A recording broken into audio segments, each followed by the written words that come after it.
Hey guys, welcome to our YouTube channel. तो friends, आज हम बात करने वाले हैं आपकी नेक्स्ट चैप्टर यानी कि इन्वर्टर और यूपीएस के बारे में, जो कि आपका फिफ्थ चैप्टर है। आपका फिफ्थ चैप्टर है। इससे पहले मैंने आपको 1 से लेकर 4 तक जो आपके चैप्टर है वो अपने वीडियो सेक्शन में डाल रखे हैं। अगर आपने नहीं देख रखे हैं तो आप मेरे चैनल पर जाना और वीडियो सेक्शन को वहाँ पर क्लिक करना। वहाँ पर आपको 1 से लेकर 4 तक के आपके इलेक्ट्रीशियन सेकेंड ईयर के चैप्टर मिल जाएंगे। ठीक है, तो आपको क्या करना है, वहाँ पे जाके उसको उन चैप्टर को देख लेना और पढ़ लेना है, जिससे कि आप एग्जाम देने जाओ तो आपको वो आपके जो भी टॉपिक है वो आपको क्लियर हो जाए, जिससे कि आप उनको अटेम्प्ट कर सकें। ओके, ठीक है। तो चलो आगे स्टार्ट करते हैं आज के चैप्टर के बारे में। तो देखो, इस चैप्टर में क्या है बताया गया है, आपका जो इन्वर्टर और यूपीएस है इससे संबंधित आपके जो क्वेश्चन आपको बताए गए हैं। ठीक है, अगर आप हमारे चैनल पर नए हैं तो चैनल को जरूर सब्सक्राइब कर लेना, जिससे कि और भी वीडियो आपको इस टाइप से मिलती रहे, टेक्निकल से इंफॉर्मेशन मिलती रहे। इसके अलावा क्या है आपका क्या कहते हैं, अगर वीडियो पसंद आए तो लाइक भी कर दें साथ में। ठीक है, चलो स्टार्ट करते हैं। आपका पहला देखो, पहला क्वेश्चन आपका यहाँ पे क्या है आपका, what is the minimum permission single phase working voltage if the declare voltage is 240 voltage as per ISI. यदि आईएसआई के अनुसार घोषित वोल्टेज 240 वोल्ट है तो न्यूनतम अनुमत एकल चरण कार्यशील वोल्टेज कितना है? Option A 233 volt, option B 228 volt, option C 216 volt, option D 211 volt. तो इसका राइट आंसर क्या है? ऑप्शन बी यानी कि 228 वोल्ट। यानी कि जो अपना फिक्स फिक्स वोल्टेज आपको 240 वोल्ट दे रखा है। अब इसमें से पूछना है कि अपने वर्किंग वोल्टेज कितना है, तो देखो अपने घरों के अंदर क्या वो है आपका 220 वोल्ट से 230 वोल्ट के बीच में आपको वेरी करता है। ठीक है, 230 पे। तो इसकी रेंज में बीच में कौन आ रहा है? 228 वोल्ट आ रहा है। तो बस इसको दे, इसके लिए इसका आंसर क्या आपका? ऑप्शन बी इसका राइट आंसर है, 228 वोल्ट। अगला देखो यहाँ पे नेक्स्ट आपका सेकेंड आपका क्वेश्चन आपका, what is the advantage of an online UPS over offline UPS. यानी कि ऑफलाइन यूपीएस पर ऑनलाइन यूपीएस का क्या फ़ायदा है? ऑप्शन ए निरंतर बिजली उत्पादन की आपूर्ति करता है, ऑप्शन बी यह निरंतर आउटपुट फ्रीक्वेंसी देता है, ऑप्शन सी एकल चरण या 3 चरण आपूर्ति पर काम करता है, ऑप्शन डी परिवर्तन और संक्रमण की समस्याओं से मुक्त होता है। ऑप्शन डी इसका राइट आंसर है, यानी कि इसका राइट आंसर क्या है? ऑप्शन डी इसका राइट आंसर है आपका। ठीक है, अच्छा देखो इसमें से क्या है आपका ऑप्शन क्या है, फ्री फ्रॉम क्या, free from change over and transition problem. यानी कि जो ऑनलाइन ओपीएस होता है उसमें ऑटोमेटिक क्या का, जब आपको लाइट होती है तो उस कंडीशन में तो आपको मेन सप्लाई से देता है।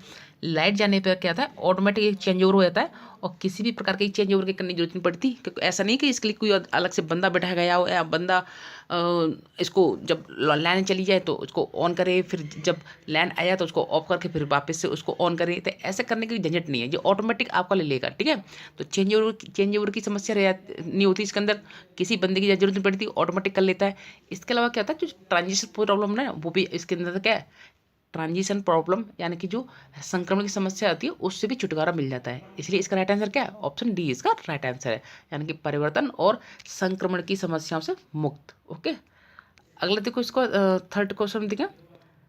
थर्ड क्वेश्चन आपका यहाँ पे देखें, which term refer to the mass of substance liberated from an electrolyte by 1 coulomb of electricity. यानी कि किस शब्द से तात्पर्य के किसी पदार्थ का द्रव्यमान इलेक्ट्रोलाइट से 1 कूलाम विद्युत द्वारा मुक्त होता है।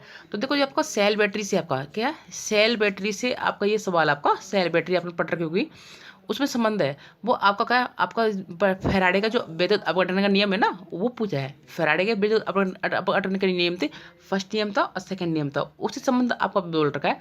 उसमें क्या बताया था, क्या था उसमें आपको बताया था कि जेड बराबर आपका MIT, यानी कि जो आपका रासायनिक तुल्यांक है ना, वो आपकी पदार्थ की मात्रा, धारा की मात्रा और टाइम के समानुपाती रहता है। तो वो यहाँ पे बताया गया है, यानी कि जो आपकी है ना पदार्थ का, जो आपकी मुक्त होने वाले पदार्थ की मात्रा है, उसमें है, उसमें क्या आपका इंडिकेट करता है, तो वही से हम रासायनिक तुल्यांक, यानी कि जो जेड बराबर MIT होता था ना आपका फैराडे का विद्युत अपघटन के नियम का।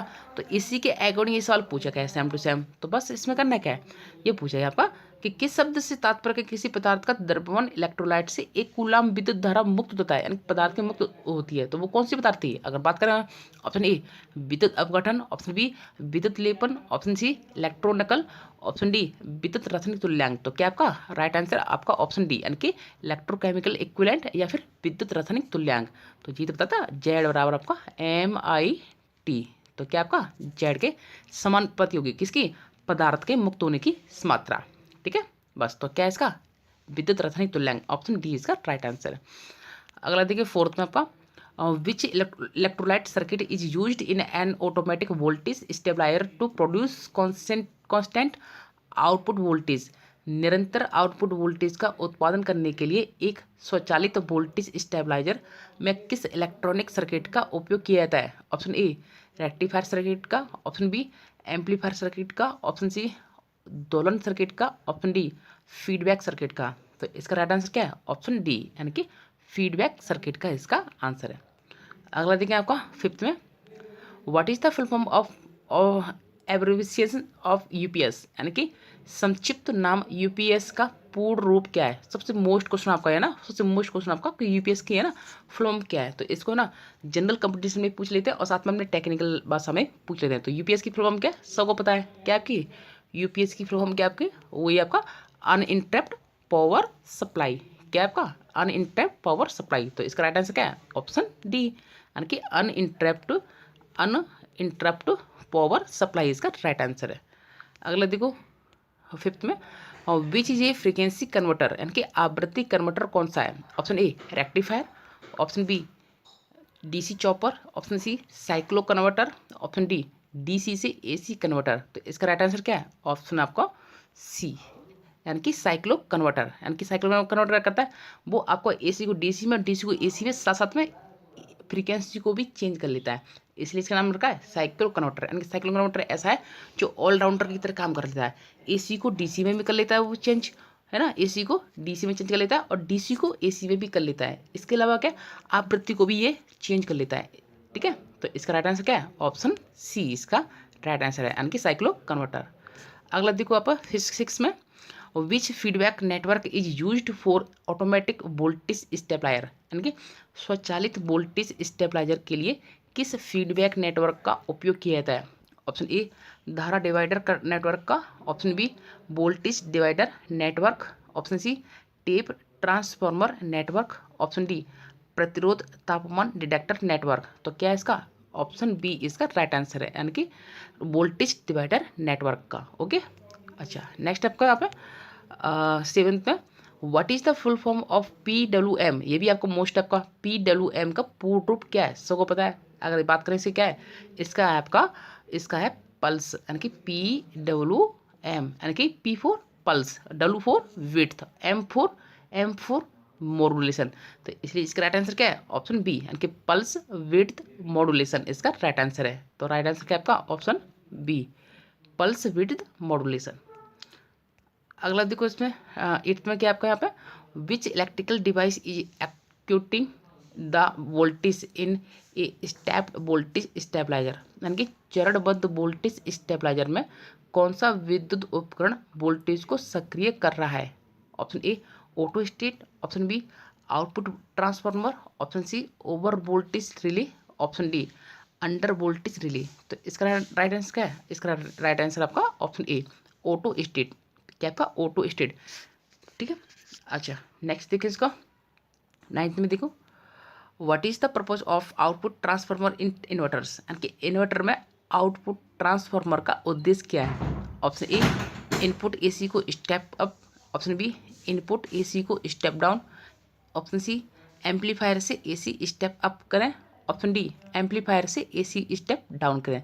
तो इसका राइट आंसर क्या है? ऑप्शन सी यानी कि एम्पलीफायर से एसी स्टेप अप करें। ठीक है, अगला देखो आपका टेंथ क्वेश्चन का what is the effect in electrical resistance of a discharge cell, यानी कि एक डिस्चार्ज सेल के आंतरिक प्रतिरोध में क्या प्रभाव होता है? ऑप्शन ए बढ़ेगा यानी कि अधिक होगा, ऑप्शन बी कम होगा, ऑप्शन सी शून्य होगा, ऑप्शन डी समान रहेगा। तो देखो आपका डिस्चार्ज सेल है, आपका क्या सेल आपका कैसा है? डिस्चार्ज है, और डिस्चार्ज होगा तो इसका मतलब पता है क्या है? उसमें धारा का प्रवाह होगा नहीं, और जब धारा का प्रवाह नहीं होता तो उसमें क्या होता है? सीधी सी बात है, उसके अंदर जो प्रतिरोध है उसकी मात्रा क्या रहती है? बहुत अधिक रहती है। ठीक है, जब भी अधिक रहेगी तभी तो वो धारा को जाने नहीं देगा।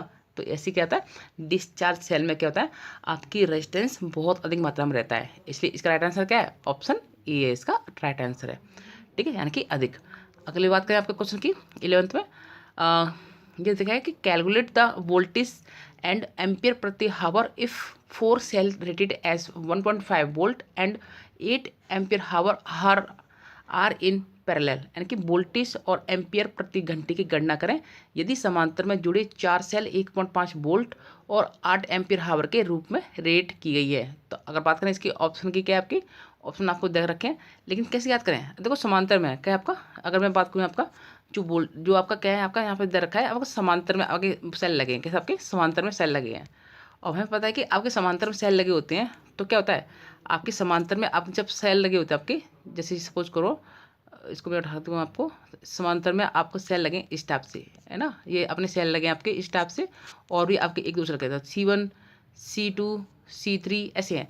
तो समांतर में वोल्टेज जब भी आपके सेल लगे होते हैं तो वो उनका वोल्टेज क्या रहता है, हमेशा समान रहता है, जितना एक का है उतना ही सबका रहेगा, प्रत्येक का टोटल वोल्टेज क्या रहेगा समांतर में समान रहता है।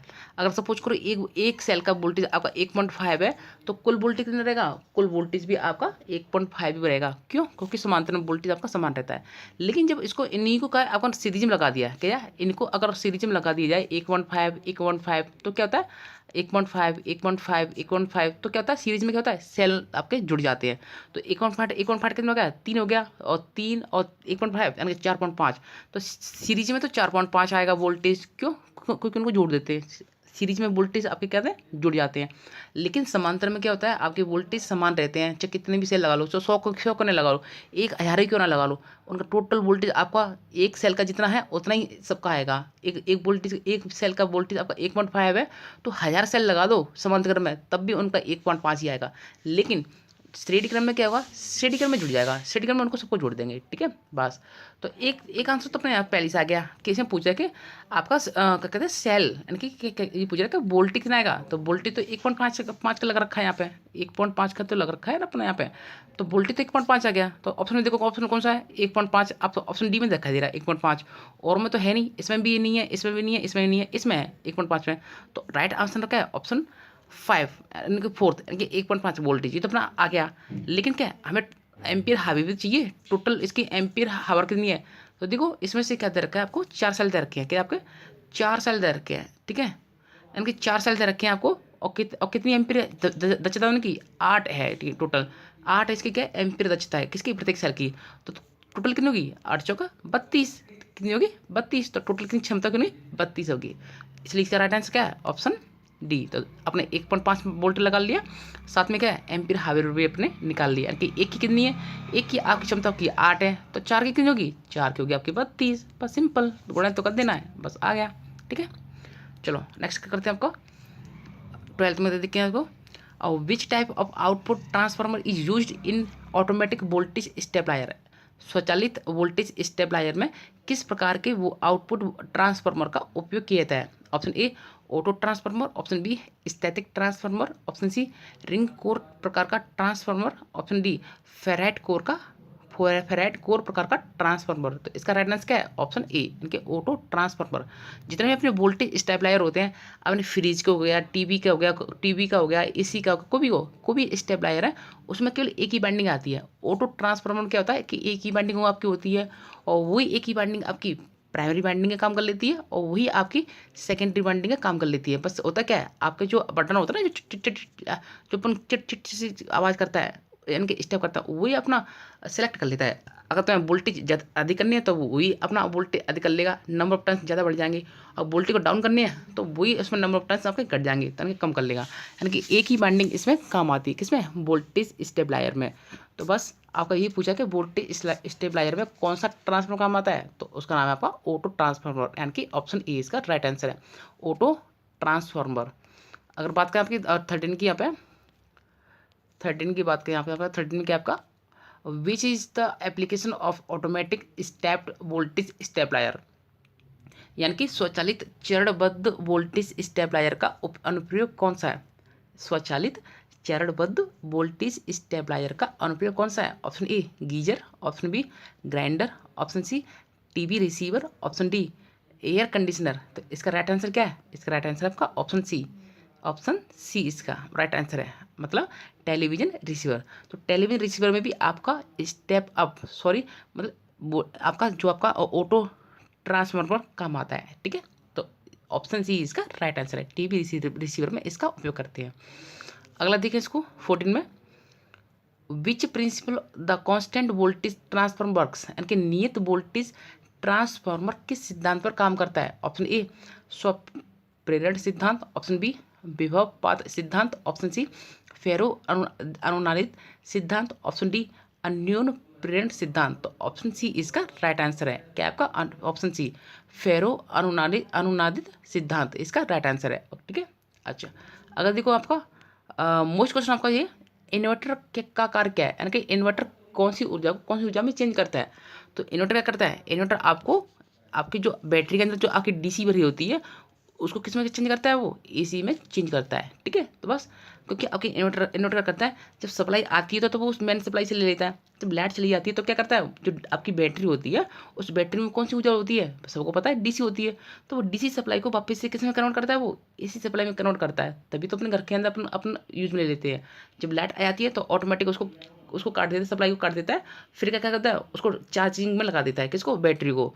फिर लाइट चली जाती है, फिर वापस से बैटरी के अंदर जो आपकी डीसी है उसको वापस से एसी में कन्वर्ट करता है। तो ध्यान रखना, आपका इन्वर्टर क्या करता है? डीसी को एसी में चेंज करता है। गलती मत कर देना कहीं तुम एसी को डीसी मत कर देना, एसी को डीसी मत कर देना। क्यों? क्योंकि एसी को डीसी में कौन करता है? वो तो आपका रेक्टिफायर करता है। कौन करता है? आपका रेक्टिफायर करता है। इसे हिंदी में क्या बोलते हैं? डिस्टकारी। तो रेक्टिफायर या डिस्टकारी क्या करता है? एसी को डीसी में चेंज करता है। लेकिन डीसी को एसी में कौन करता है? उल्टा कौन करता है? वो करता है इन्वर्टर करता है। ठीक है, ध्यान रखना है इस चीज़ को।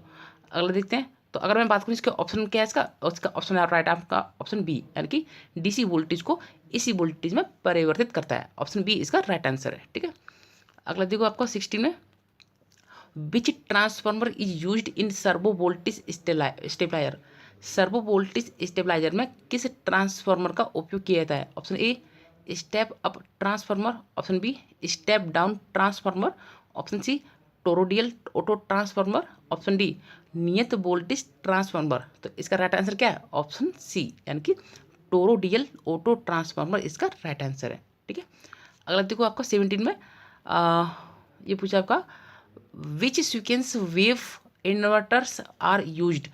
वर्ग तरंग इन्वर्टर का उपयोग कहाँ किया जाता है? ऑप्शन ए कंप्यूटर में, ऑप्शन बी टीवी रिसीवर में, ऑप्शन सी डीवीडी प्लेयर्स में, ऑप्शन डी जनरल लाइटिंग में। तो इसका उपयोग अपन क्या करते हैं? वर्ग तरंग इन्वर्टर का। किसका? वर्ग तरंग इन्वर्टर का उपयोग अपन क्या करते हैं? जनरल लाइटिंग सिस्टम में, यानी कि किसमें? ऑप्शन डी इसका राइट आंसर है, यानी कि सामान्य प्रकाश व्यवस्था में किया जाता है। जनरल लाइटिंग में करते हैं इसका उपयोग। ठीक है। अगला देखो उसमें 18 में, what is the type of AC voltage stabiliser, यानी कि एसी वोल्टेज स्टेबलाइजर का प्रकार कौन सा है? जो आपको डायग्राम दे रखा है और ये बताना कि अब एसी वोल्टेज स्टेबलाइजर का कौन सा प्रकार है। अगर मैं बात करूँ इसके ऑप्शन की, option A servo voltage stabiliser, option B स्वचालित voltage stabiliser, option C manual stepped voltage stabiliser, option D नियत वोल्टेज ट्रांसफार्मर स्थिर। तो क्या है इसका राइट आंसर है ऑप्शन सी, यानी कि मैनुअल स्टेप्ड वोल्टेज स्टेबलाइजर। ठीक है, ऑप्शन सी इसका राइट आंसर है। अगला देखो उसमें 19 में, how the backup time of UPS can be increased. UPS का बैकअप समय कैसे बढ़ाया जा सकता है? ऑप्शन ए यूपीएस की वी रेटिंग बढ़ाएं, ऑप्शन बी बैटरी की एएच क्षमता बढ़ाएं, ऑप्शन सी बैटरी की एएच क्षमता घटाएं, option D battery terminal voltage को हमेशा 90% रेटिंग बनाए रखें हैं। तो इसका राइट आंसर क्या है? ऑप्शन बी इसका राइट आंसर है, यानी कि बैटरी की जो आपकी एम्पीयर हावर है उसको बढ़ाना चाहिए। तो क्या है इसका? बैटरी की एएच क्षमता बढ़ाएं। राइट आंसर क्या है इसका? ऑप्शन बी इसका राइट आंसर है। अगला देखो उसको 20 में, which instrument is used to check short circuit fault in electronic circuit in voltage stabiliser, यानी कि वोल्टेज स्टेबलाइजर में इलेक्ट्रॉनिक सर्किट में शॉर्ट सर्किट दोष की जांच करने के लिए किस उपकरण का उपयोग किया जाता है? ऑप्शन ए अमीटर का, ऑप्शन बी वोल्ट मीटर का, ऑप्शन सी ओमीटर का, ऑप्शन डी मल्टीमीटर का। तो राइट आंसर क्या है इसका? ऑप्शन डी इसका राइट आंसर है, यानी कि मल्टीमीटर। तो मल्टीमीटर से अपन क्या कर सकते हैं? शॉर्ट सर्किट दोष भी चेक कर सकते हैं, ओपन सर्किट दोष भी चेक कर सकते हैं। इसके अलावा आपकी जो कंटिन्यूटी है वो भी चेक कर सकते हैं, लाइन ब्रेक है वो भी चेक कर सकते हैं, यानी कि तमाम चीज़ कर सकते हैं। क्योंकि नाम ही क्या है इसका? मल्टीमीटर, यानी कि एक से अधिक राशियों को मापना। वो फ्रीक्वेंसी को नाप सकता है, ट्रांजिस्टर को नाप सकता है, डायोड को नाप सकता है, कंटिन्यूटी को नाप सकता है, प्रतिरोध को नाप सकता है, वोल्टेज नाप सकता है, धारा को नाप सकता है। ठीक है, और साथ में आपके दोस्त भी फॉल्ट करता है, यानी कि बहुत काम कर लेता है मल्टीमीटर। ठीक है, तो इसका राइट आंसर क्या है? ऑप्शन डी इसका राइट आंसर है। अगला देखें इसको 21 में how the hard sulphation defect in secondary cells be prevented, यानी कि द्वितीयक सेल में कठोर सरफेस दोष को कैसे रोका जा सकता है। ये भी आपका सेल और बैटरी से संबंधित सवाल आपका, ठीक है। चैप्टर आपका सेल बैटरी से आगे आएगा, उसमें बताएंगे अपन सेल बैटरी से संबंधित है। तो सल्फेशन दोष होता है, तो सल्फेशन दोष में क्या होता है, सल्फेशन दोष को ठीक करने के लिए अपन क्या करना है। सल्फेशन दोष में ये होता है कि आपका सल्फेशन दोष में क्या होता है, जो बैटरी होती है वो बैटरी आपकी नई नहीं होती है, लेकिन उसके टर्मिनल पर ऐसे आपका सल्फेशन दोष हो जाता है कि वो बैटरी आपकी नई होने के बावजूद भी कि वो आउटपुट नहीं देती, क्या देती, आउटपुट नहीं देती। उसको अपन चार्ज करें, तो चार्ज करने के बाद भी क्या आपका, चार्ज करने के बाद भी क्या वो क्या कहता है, वो आपका वर्क नहीं कर पाती। और इसके अलावा क्या होता है आपका, जो उसकी जो प्लेटें होती हैं वो आपकी क्या है, मुड़ जाती हैं, तो वो भी आपके इसके अंदर फॉल्ट आता है। तो कहने का मतलब जो सल्फेशन दोष है उसको अपन ठीक करने के लिए किसका प्रयोग करते हैं, इसका प्रयोग करते हैं अपन किसका, ट्रिकल चार्जिंग का। क्या होता है आपका, ट्रिकल चार्जिंग का प्रयोग करते हैं। इसके अंदर क्या होता है, आपकी जो बैटरी आपके आउटपुट नहीं दे रही, नई जो बैटरी होती है वो आउटपुट नहीं दे रही, वो क्या करती है, उसको अपन क्या करते हैं, कम समय में, यानी कि कम मान की धारा क्या करते हैं, अधिक समय तक देते हैं, कम मान की धारा अधिक समय तक देते हैं, तो उसको अपन क्या बोलते हैं, ट्रिकल चार्जिंग बोलते हैं। तो ये इसको लगाने से हमारा क्या होता है, ट्रिकल चार्जिंग से क्या होता है, हमारा सल्फेशन दोष ठीक हो जाता है और अब अपनी बैटरी क्या है, प्रॉपर तरीके से काम करने लग जाती है। इसलिए इसका राइट आंसर क्या होगा, ऑप्शन ए इसका राइट आंसर है। अगला देखें इसका 22 में, what are the important stage in a simple inverter, एक साधारण इन्वर्टर में महत्वपूर्ण चरण क्या है। ऑप्शन ए दोलक और दिष्टकारी चरण, ऑप्शन बी दोलक एम्पलीफायर चरण, ऑप्शन सी एम्पलीफायर और ट्रांसफार्मर निर्गत चरण, ऑप्शन डी दोलक एम्पलीफायर और ट्रांसफार्मर उत्पादन चरण। तो क्या इसका राइट आंसर, इसका राइट आंसर आपका ऑप्शन डी, यानी कि आपका ऑप्शन डी इसका राइट आंसर है, दोलक एम्पलीफायर और ट्रांसफार्मर उत्पादन चरण। अगर बात करें आपके 23 में इसका, which part in UPS supplies continuous output voltage in case of input voltage failure, यानी कि यूपीएस में कौन सा हिस्सा इनपुट वोल्टेज की विफलता के मामले में निरंतर आउटपुट वोल्टेज की आपूर्ति करता है। अगर बात करें इसकी ऑप्शन ए की, option A battery unit, option B inverter unit, option C rectifier unit, option D नियंत्रण इकाई। तो इसका राइट आंसर क्या है, ऑप्शन ए, यानी कि बैटरी यूनिट इसका राइट आंसर है, ऑप्शन ई इसका राइट आंसर है, बैटरी यूनिट।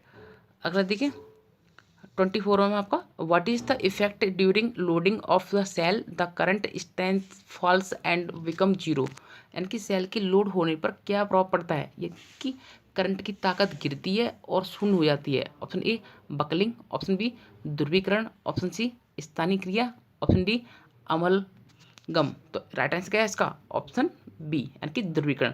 पोलराइजेशन में क्या होता है, आपका आउटपुट नहीं देता, आपके टर्मिनल होता है आपकी बैटरी के, उस पर क्या होता है, पोलराइजेशन का आपका दोष जमा हो जाता है, जिससे बैटरी अपनी आउटपुट नहीं देती। तो इसका राइट आंसर क्या है, ऑप्शन बी इसका राइट आंसर आपका, ठीक है। अगला देखो उसको 25 में, which is the cause for the fault if the output voltage of UPS is higher than normal, यदि यूपीएस का आउटपुट वोल्टेज सामान्य से अधिक है तो खराबी का कारण क्या है। ऑप्शन ए इन्वर्टर सर्किट में दोष, ऑप्शन बी बैटरी लघुपतित है, ऑप्शन सी मेंस अर्थिंग उचित नहीं है, ऑप्शन डी बैटरी की एम्पीयर हावर क्षमता पर्याप्त नहीं है। तो राइट आंसर क्या है इसका, ऑप्शन डी इसका राइट आंसर है, यानी कि बैटरी की एम्पीयर हावर क्षमता पर्याप्त नहीं है, ठीक है। क्योंकि हमें बैठता है कि बैटरी की क्षमता होती है, वो बैटरी क्षमता अपन किस में दी जाती है, ए एच में, यानी कि एम्पीयर हावर में दी जाती है। ओके, तो इसीलिए राइट आंसर इसका ऑप्शन डी।